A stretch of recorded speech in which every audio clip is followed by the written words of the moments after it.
mo ti rí wípé kò ń ṣe pé ìyá yẹn ń wá ọmọ ẹ̀ wọ́n kàn mọ̀ọ́mọ̀ fẹ́ fi kíní yẹn fi bà pásítọ̀ Olúalọ́ lórúkọ jẹ́ ni. Pásítọ̀ Olúalọ́ ti lọ fẹ́ ìyàwó nínú ìdílé ọ̀ràn, àwọn ìdílé tí wọ́n máa ń ba ògo ológo jẹ́. ọ̀rọ̀ ti bẹ́yìn yan o, àṣírí ńlá míì tuntun tú o nípa ìyàwó pásítọ̀ Olúalọ́ pẹ̀lú ọ̀gbẹ́ni Rótìmí.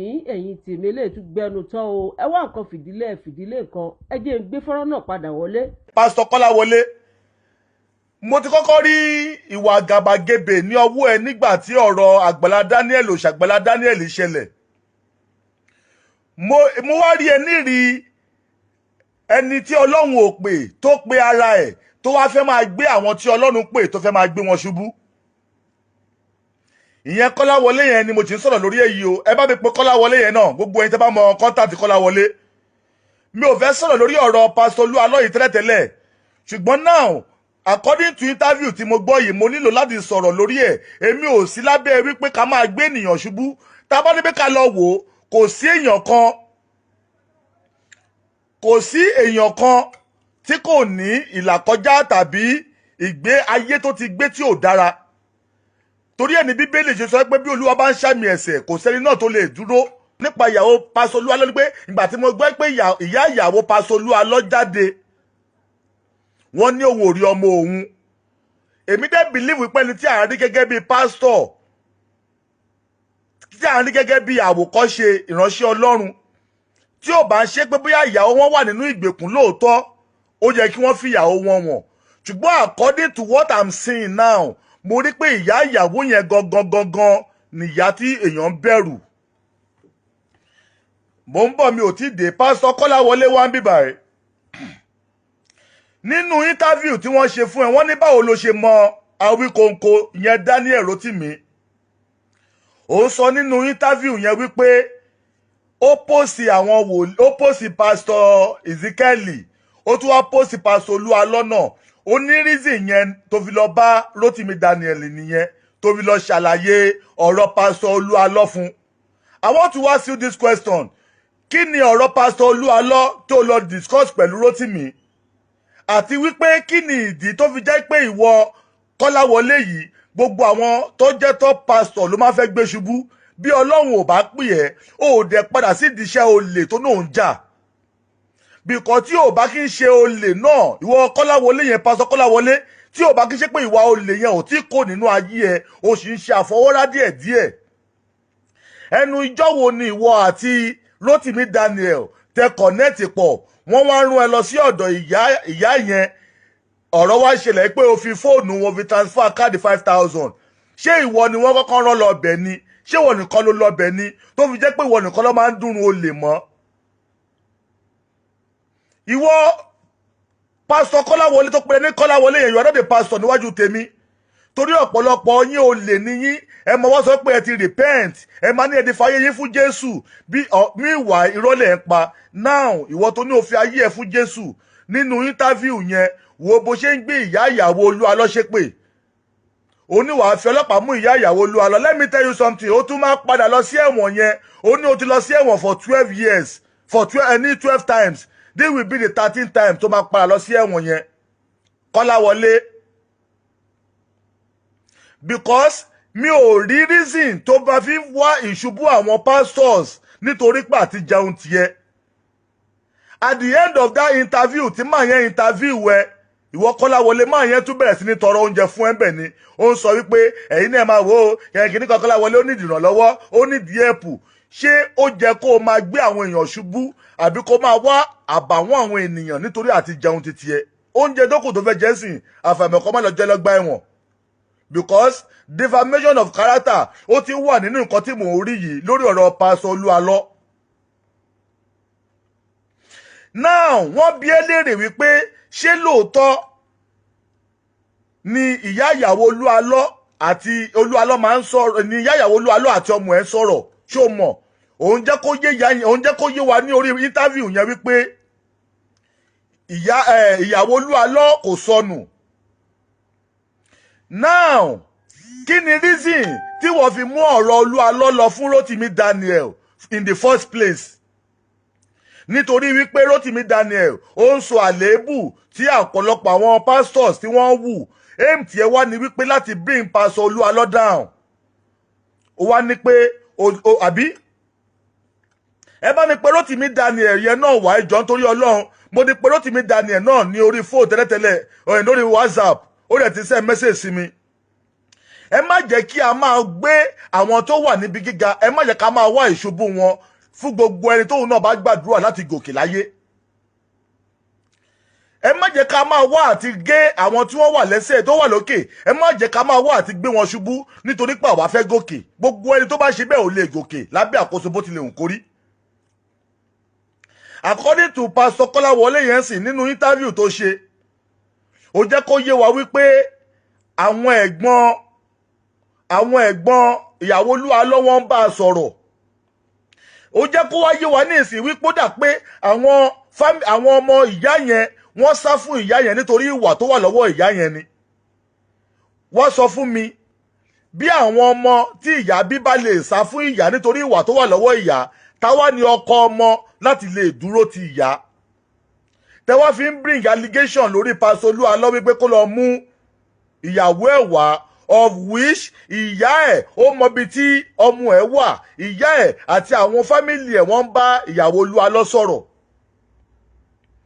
Dájúdájú ìyá ìyàwó Oluwalo òun gangan ni ìṣòro márèjì Oluwalo àti ìyàwó ẹ̀. Ìyá ìyàwó Oluwalo ń kọ́ ìyàwó Oluwalo sí Oluwalo. Ìyàwó Oluwalo ò lè gbà mọ́ ló yẹ kó sá fún ìyá ẹ̀. According to interview tèmi gbọ́ yẹn. Ọ̀pọ̀lọpọ̀ ẹ̀yin ìyá kan orí burúkú ayé yín ẹ máa fi fẹ́ ba ìgbéyàwó àwọn ọmọ yín jẹ́. Tá bá ní ká lọ wò nísìnyí ẹ máa rí pé ìyá ìyàwó Oluwalo yẹn ìwà tó wà lọ́wọ́ ìyá yẹn ò dára rárá lábẹ́ àkóso bó tilẹ̀ hùn kórí. Ó ti fi ìwà ẹ ó ti fi da ilé ọmọ ẹ rú, ó ti fi ìwà ẹ ó ti jẹ́ kí ọmọ ẹ sákò nílé, ó wá ń wá ọmọ ẹ níbi tí ọmọ ẹ ò ti sọnù. Ṣé ọwọ́ Pastor Oluwalo láti máa bèrè ọmọ ẹ ni àbí ìwọ fúnra lára ẹ?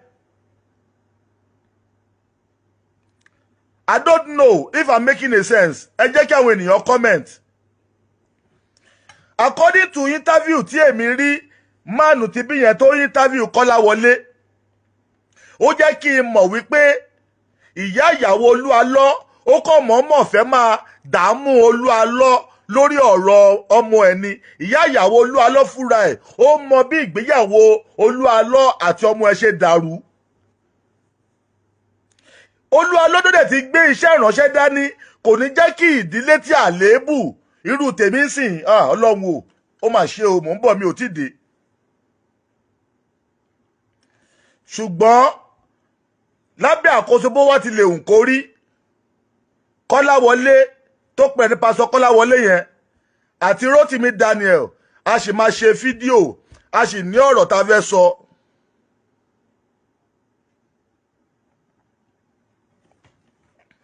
Ẹ má jẹ́ ká máa wà nídìí ìbàjẹ́ ènìyàn. Pastor Oluwalo èèyàn ní ẹ̀jẹ̀ ló ń rọ̀nù lára ẹ̀, kò kí ń ṣe màláìkà. Òun náà lè ti ṣẹ̀ ní ọ̀nà kan tàbí èkejì. Ṣùgbọ́n kí a wá máa wá àṣìṣe tíyàn kan ti ṣe ní 10 years ago ká fẹ́ wá máa bí léèrè lénìí. Èyí tí wọ́n náà ṣe láàárọ̀ yìí tá bá bí ẹ léèrè lénìí ṣé o lè rẹ́jọ́ dá? Because according to my view now mo rí wípé ìyàwó Oluwalo ò sọnù, àwọn fámílì ìyàwó Oluwalo wọ́n mọ bí tí ọmọ wọn wà. Kí ló wá mú tí wọ ìyá ìyàwó Oluwalo wá ń dààmú wa lórí social media pé kí wọ́n bẹ wá ọmọ ẹ? Irú ìyá àgbákòwò nírú ìyá yẹn.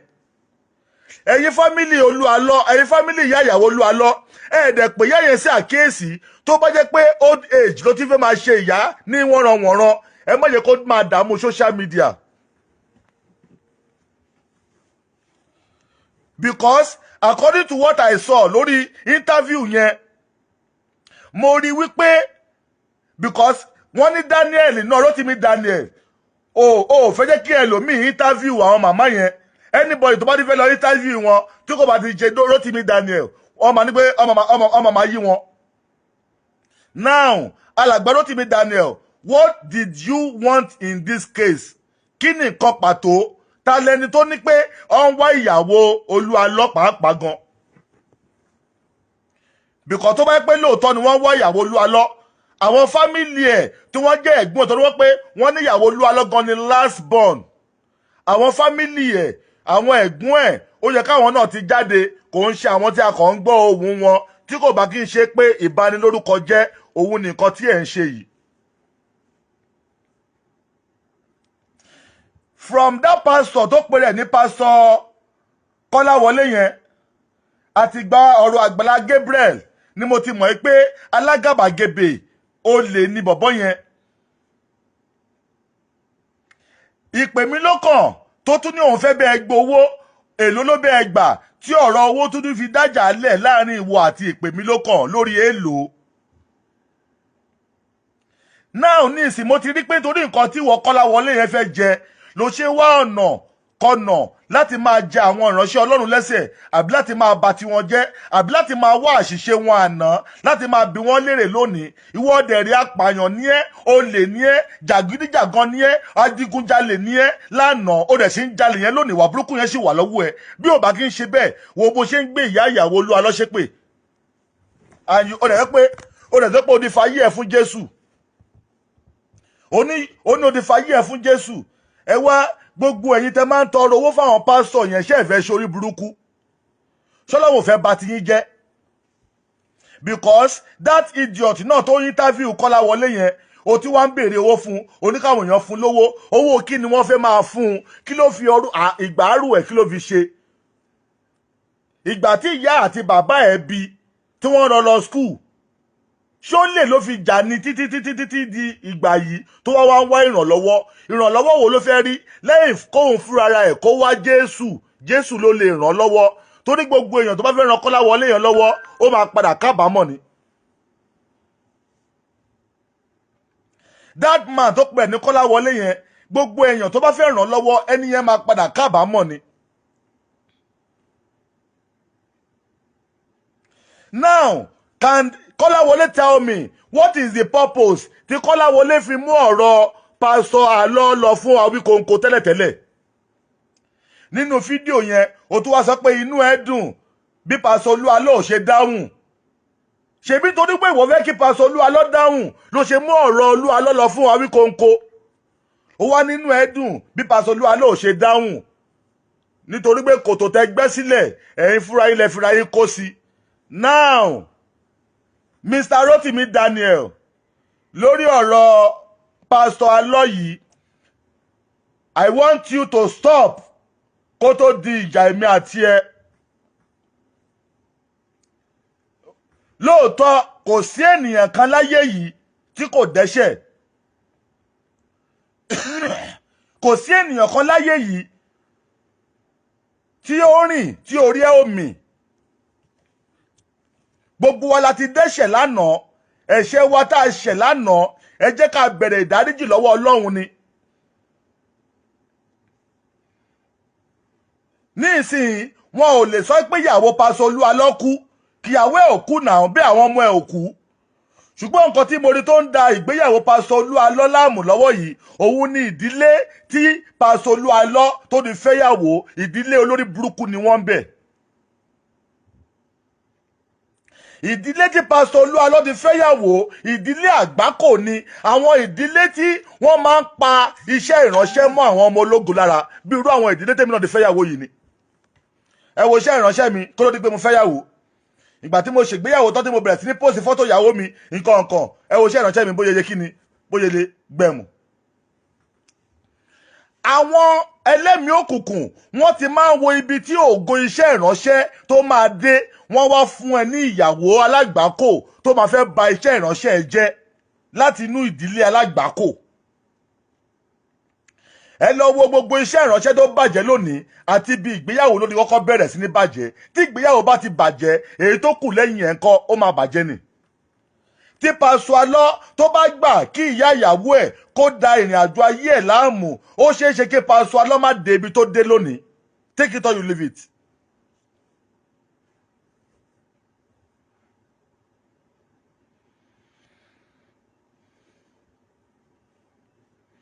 Because now according to interview tí mo rí tí Kọ́láwọlé yẹn ṣe báyìí wọ́n fẹ́ mọ̀ọ́mọ̀ fi ọ̀rọ̀ ìyàwó Olúalọ́ wọ́n fẹ́ fi jẹ́ lẹ́sẹ̀ ni. Ọlọ́run ní ìṣe ó ti gbèjà Olúalọ́jà ó jẹ́ kí Kọ́láwọlé yẹn wá máa sọ wípé ìyá ìyàwó Olúalọ́ ẹ̀yin náà máa wò nínú íńtáfíù tí wọ́n ṣe fún ìyá ìyàwó sọ pé ó ti tó ọdún 5 tóun ti gbọ́ wọn ọmọ òun létà nísìnyí ó ti sọ pé ó ti tó ọdún 3 ẹ̀yin náà máa wòran. Ẹ̀yin fámìlì ìyá ìyàwó Olúalọ́ tẹ́ jẹ́ ẹ̀gbọ́n Ìyábọ̀ tí ìyá yẹn bá ti ń ní skánskán lórí ẹ lọ pè sí àkíyèsí kó má fi tiẹ̀ bà iṣẹ́ ìránṣẹ́ ẹni ẹlẹ́ni jẹ́. Then for you alàgbà Rótìmí Daniel, I love you so much. Gbogbo àwọn pásítọ̀ tí wọ́n hùwà ìbàjẹ́ lọ́wọ́lọ́wọ́ yìí iṣẹ́ ìbàjẹ́ tí wọ́n hù lọ́wọ́lọ́wọ́ yìí òun ni kẹjẹ́ ká sọ̀rọ̀ ń pa ẹ̀ má yẹ ká sọ̀rọ̀ ohun tí wọ́n ti ṣe lánàá. Bíbélì ẹ wò gbogbo wa pátápátá ni tó bá bi wá léèrè ẹ̀ṣẹ̀ wa tá a ṣe lánàá wàláhì ó máa yìnbọn àpò in fact even láàárọ̀ yìí pàápàá iṣẹ́ ibi wa ìwà ibi wa tá a ti wù lénìí tó bá bi wá léèrè ẹlòmíì kò lè lọ scot free. Wọ́n sí àwọn fámìlì ìyàwó Olúalọ́ tí wọ́n mọ ibi tí ọmọ wọn wà ẹ jẹ́ kí pásítọ̀ Olúalọ́ sinmi tẹ́yìn náà bá fẹ́ ìsinmi nínú ayé yín. Pásítọ̀ Kọ́láwọlé yẹn sìn ìwọ tó yẹ pa digunjalè lóní òpera ẹ òun náà ti born again tèmi dẹ̀ mọ̀ pé o ti born again.